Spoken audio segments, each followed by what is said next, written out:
Episode की शुरुआत में हम देखते हैं कि गोल्डन डॉन का एक पर्सन यूनो से उसका नाम पूछता है और अपना नाम क्लाउस लूनेट्स बताता है और कहता है, ना ही तुम कोई रॉयल हो ना ही नोबल, तुम तो सिर्फ एक मामूली से इंसान हो। पर फिर भी कैप्टन वेंजस ने तुम्हें ज्वाइन करने दिया।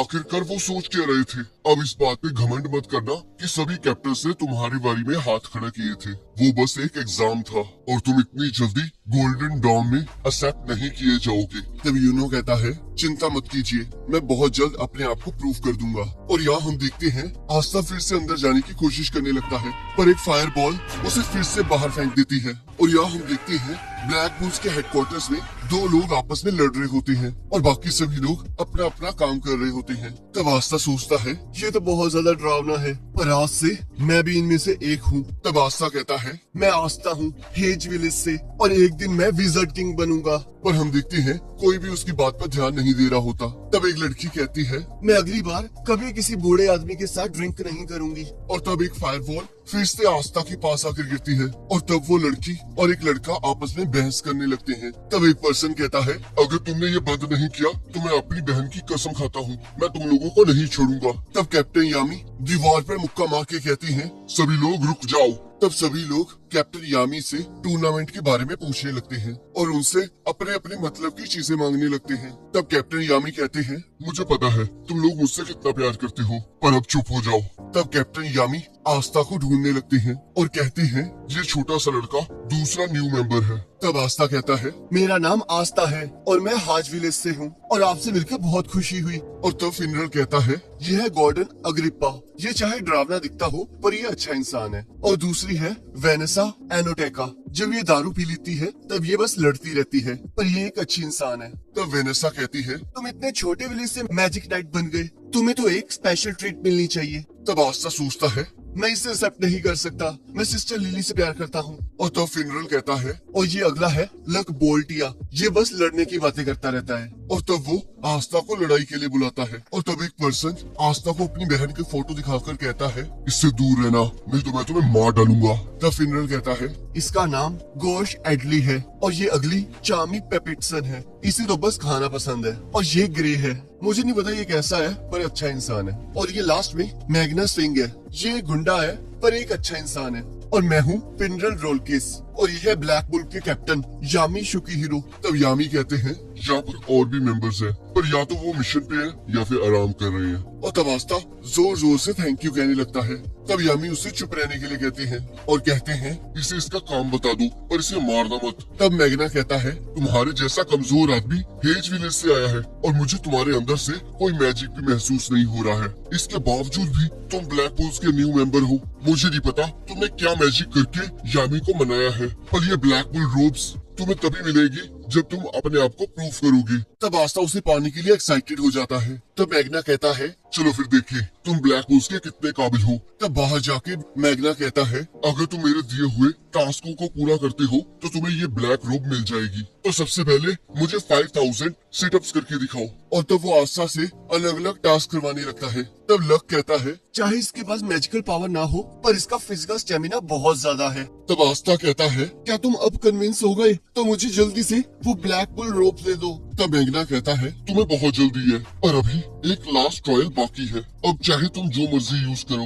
अब या तो तुम्हें मेरे मैजिक को रोकना होगा या फिर डॉज करना होगा, और अगर तुमने ऐसा कर दिया तो तुम ब्लैक बुल में आ सकते हो। और तब आस्था अपनी तलवार निकाल लेता है और सभी लोग उनकी लड़ाई को देखने लगते हैं। और तब मैग्ना अपने बैट से अपने फायरवॉल्स को फेंकने लगता है और आस्था इजीली उनको डॉज कर देता है। और तब मैग्ना अपनी और ज्यादा पावर लगाकर फायरवॉल को फेंकता है। तब हमें बताया जाता है कि आस्था के ब्रेन ने बहुत जल्दी सोच लिया कि अपनी well trained muscles, kinetic vision और एक्सप्लोसिव पावर से आस्था अपनी तलवार से इस मैजिक को चीर सकता है। पर मैग्ना का मैजिक आस्था के लिए बहुत फास्ट है और अगर वो उसे काट भी देता है तब भी उसकी आग आस्था को जला देगी। और जब आस्था को ये एहसास हुआ तब उसका दिमाग काम करना बंद कर गया, पर उसकी बॉडी ने हार नहीं मानी और उसके रिफ्लेक्सेस ने एक लास्ट कोशिश की। और तब आस्था मैग्ना की बॉल को अपनी तलवार से बाउंस बैक कर देता है और वो बॉल सीधा मैग्ना के ऊपर जाकर गिरती है, जिसे देखकर सब लोग खुश हो जाते हैं। तब यामी सोचते हैं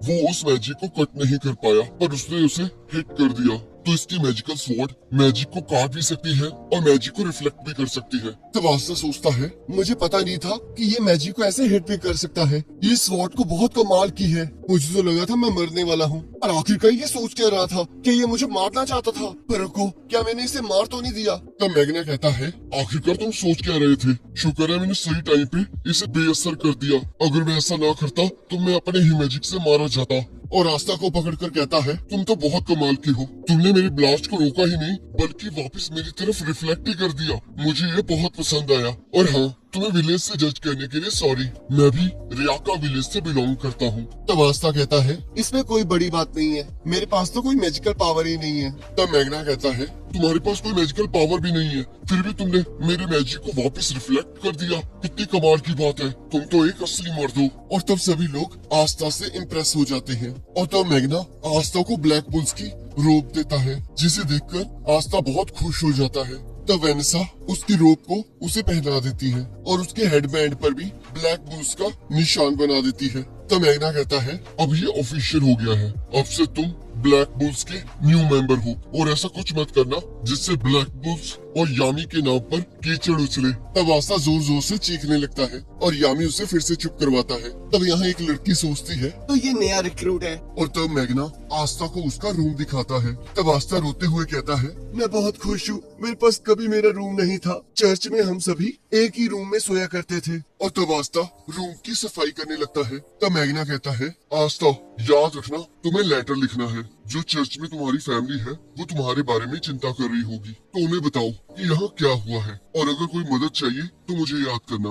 तब आस्था लेटर लिखते हुए सोचता है, ये चाहे मेरा फर्स्ट कैसल हो पर ये आखिरी नहीं होगा। मैं बहुत जल्द विज़र्ड किंग बन जाऊंगा और यूनो मैं तुमसे हारूंगा नहीं। और तब क्लाउस यूनो को रूम दिखाते हुए कहता है, ये रूम तुम जैसे लोगों के लिए वेस्ट कर दिया गया है, पर चलो कोई बात नहीं, मैं तुम्हें कल तुम्हारी मैजिक नाइट्स की ड्यूटी बताऊंगा।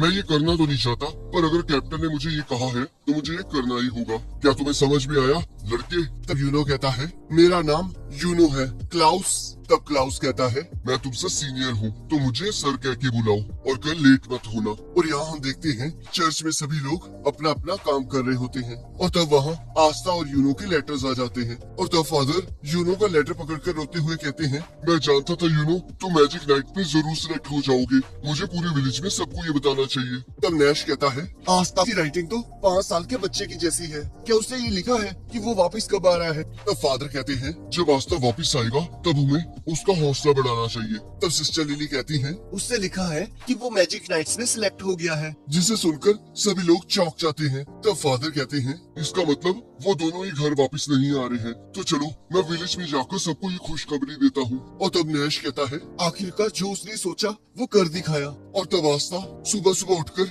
बहुत एक्साइटेड होके बाहर जाके एक दीवार में टकरा जाता है। तब वहाँ मैग्ना आ जाता है। तब आस्था कहता है, जैसे कि मैंने कल देखा था उसके हिसाब से तो ये कॉलम यहाँ होना ही नहीं चाहिए था। तब मैग्ना कहता है, ये कल यहाँ नहीं था और हाँ ये बेस अपने आप अपनी जगह बदलता रहता है और तुम चिंता मत करो, तुम्हें इसकी आदत पड़ जाएगी। तो चलो मैं तुम्हें पूरा ब्लैक बुल्स का बेस दिखाता हूँ। और तब मैग्ना आस्था को ब्लैक बुल्स की अलग अलग जगह दिखाने लगता है और तब वो लोग गलती से बाथरूम में घुस जाते हैं जहाँ यामी बैठा होता है। और तब मैग्ना आस्था को कुछ जानवर दिखाता है और कहता है, इन्हें इकट्ठा करना यामी की हॉबी है, तो आज से इनकी केयर करना तुम्हारी ड्यूटी है। तुम्हें इन्हें रोज सुबह शाम खाना खिलाना होगा। और तब आस्था जैसे ही उन्हें खाना खिलाने लगता है वो आस्था को अपने मुंह में डाल लेता है और तब मैग्ना उसे लाइब्रेरी दिखाने लगता है और तब वो लोग पागलों की तरह इधर उधर भागने लगते हैं। और तब वहाँ एक लड़की आ जाती है। तब मैग्ना कहता है, आस्था ये तुम्हारी कलीग है, ये भी इसी साल ज्वाइन की है। तब आस्था उससे हाथ मिलाने लगता है। तब वो लड़की कहती है, मुझसे इतने आराम से बात मत करो, तुम तो एक कीड़े हो जिसके पास कोई मैजिकल पावर नहीं है। मेरा नाम नोएल सिल्वा है और मैं एक रॉयल फैमिली से बिलोंग करती हूँ। और तब आस्था ये सुनकर उससे माफी मांगने लगता है और कहता है, पर रुको, तुम कीड़ा किसे कह रहे हो? हम जब मैजिक नाइट्स हैं तब हम इकट्ठे हैं और इसे कोई फर्क नहीं पड़ता कि तुम कोई रॉयल्टी हो या नहीं। तब नोएल कहती है, इससे फर्क पड़ता है, लगता है तुम लोग मेरी बातों को समझ नहीं पा रहे हो। आओ मैं तुम्हें हम दोनों के बीच की मैजिकल पावर का डिफरेंस बताऊं। और तब नोएल अपने मैजिक से आस्था पर हमला करती है और हम देखते हैं उसका अटैक मैग्ना पर लगता है। तब मैग्ना कहता है, तुम्हारे अपने सीनियर को मारने की हिम्मत कैसे हुई? तब नोएल कहती है, ये तुम्हारी गलती थी कि तुम वहाँ खड़े थे। तब मैग्ना कहता है, मैं तुम्हारा सीनियर हूँ। तब नोएल कहती है, और मैं रॉयलिटी। तब मैग्ना कहता है, मुझे फर्क नहीं पड़ता कि तुम कोई रॉयलिटी हो या फिर सिल्वर ईगल्स कैप्टन की लिटिल सिस्टर, और तुम्हें थैंकफुल होना चाहिए कि यामी ने तुम्हारी जैसी बिगड़ेल बच्ची को ब्लैक बुल्स में आने का मौका दिया। मैं बस इसलिए रुका हुआ था क्योंकि तुम एक लड़की हो, पर अब मैं तुम्हें बताता हूँ। और तब नोएल ब्लैक बुल्स के रोप को नीचे फेंककर उस टीम को क्विट करने के लिए कहती है और कहती है, मैं इस बेकार की स्क्वाड को छोड़कर जा रही हूँ। सभी लोग जानते हैं कि ये कितनी वर्स्ट स्क्वाड है और एक रॉयलिटी यहाँ नहीं रह सकती। और तब मैग्ना उसे माफी मांगने के लिए कहता है। तब आस्था कहता है, जिस रोप को पाने के लिए मैंने इतनी मेहनत की उसे इसने ऐसे ही फेंक दिया। मुझे समझ नहीं आ रहा कि इसकी प्रॉब्लम क्या है। और तब यहाँ आस्था बाथरूम ढूंढते ढूंढते बाहर आ जाता है और उसके ऊपर पानी की एक बॉल गिरती है। और तब वो देखता है नोएल अपने मैजिक की प्रैक्टिस कर रही होती है। पर हम देखते हैं जैसे ही नोएल वाटर बॉल फेंकती है वो फिर से आस्था की जाकर लगती है। तब नोएल कहती है, जब भी मैं अपना मैजिक यूज करती हूँ तब ये क्यों दूसरी तरफ चला जाता है? तो जो कुछ मेरे बारे में कहा गया था वो सच है। और तब कुछ लोग बातें कर रहे होते हैं कि तो ये सच है कि सिल्वा फैमिली की सबसे छोटी बेटी अपना मैजिक कंट्रोल नहीं कर सकती। तब नोएल के कजन कहते हैं, हमें यकीन नहीं आ रहा कि ऐसी लड़की जो अपने मैजिक को कंट्रोल नहीं कर सकती वो हमारी बहन है। तब कैप्टन नोजल कहते हैं, मैं इस जैसी लड़की को सिल्वर ईगल्स में नहीं रख सकता। आखिरकार तुम हमारी माँ की जगह क्यों नहीं मर गई? तुम तो एक फेलियर हो। तब नोएल कहती है, मैं फेलियर नहीं हूँ और मैं ये प्रूव करके रहूंगी। और तब आस्था सोचता है, इसके लिए ये सब कुछ काफी मुश्किल लग रहा है। तब नोएल कहती है, ओ कीड़े, तुम यहाँ पर क्या कर रहे हो? और सोचती है अब ये मेरा मजाक उड़ाएगा। और आस्था के ऊपर अपने मैजिक से हमला करने लगती है। पर हम देखते हैं नोएल अपने मैजिक में ट्रैप हो जाती है और उसका मैजिक आसपास तबाही मचाने लगता है, जिसे देखकर सारे ब्लैक बुल्स हैरान हो जाते हैं। तो मैग्ना कहता है, ये तो बहुत ज्यादा बड़ा है, हमें जल्द से जल्द कुछ न कुछ करना होगा। तब कैप्टन यामी कहते हैं, अगर हमने इस पर मैजिक से हमला किया तो ये लड़की मारी जाएगी। तो क्या फिनरल तुम अपने स्पेशल मैजिक से उसे बाहर निकाल सकते हो? तब फिनरल मना कर देता है। तब यामी कहते हैं, तो हमें कोई ऐसा चाहिए जो इस मैजिक को काट सके। और तब आस्था उड़ते हुए वहाँ पर पहुँच जाता है और तब यामी आस्था को उस मैजिक को काटने के लिए कहता है। तब आस्था कहता है, पर मैं ऊपर कैसे जाऊंगा? मैं तो उड़ नहीं सकता। और तब कैप्टन यामी अपने एमिस को पुश करने का कहकर आस्था को ऊपर फेंक देते हैं। और तब आस्था अपनी स्वॉर्ड से नोएल का मैजिक काट देता है और तब वो दोनों नीचे गिरने लगते हैं और फिनरल उन्हें अपने मैजिक से बचा लेता है। तब नोएल सोचती है, अब ये लोग मेरा मजाक उड़ाएंगे। तब आस्था कहता है, तुम्हें पता है तुम्हारा मैजिक कितना पावरफुल है? ये तो बहुत कमाल की बात है। मैं तो तुमसे जेलस हो गया। मेरे पास तो कोई मैजिकल पावर ही नहीं है। पर अगर तुम अपने मैजिक को कंट्रोल करना सीख जाओगी तो तुम्हें कोई नहीं हरा पाएगा। तो मुझे अपना बेस्ट देना होगा ताकि मैं तुमसे हारूं नहीं। तब मैग्ना कहता है, तो तुम बस अपना मैजिक कंट्रोल नहीं कर सकती तो तुम्हें ये मुझे पहले कहना चाहिए था। रॉयल फेलियर, क्या तुम जानती नहीं ये ब्लैक बुल्स है? ये पूरी स्क्वाड फेलियर से भरी हुई है, तो इससे कोई फर्क नहीं पड़ता कि तुम्हारे अंदर कोई कमी है या नहीं। तब सभी लोग नोएल को चीयर करने लगते हैं और वेनिसा उसे मैजिक को कंट्रोल करने की टीचिंग देने का वादा करती है। तब आस्था कहता है, तो चलो हम दोनों इकट्ठे मिलके अपना बेस्ट दें। तो नोएल उसका हाथ पकड़कर कहती है, तुम्हारे साथ काम करके मुझे अच्छा लगेगा। और इसी के साथ एपिसोड खत्म हो जाता है। अब अगले एपिसोड का लिंक आपकी स्क्रीन पर आ रहा होगा और उस पर क्लिक करके अगले एपिसोड को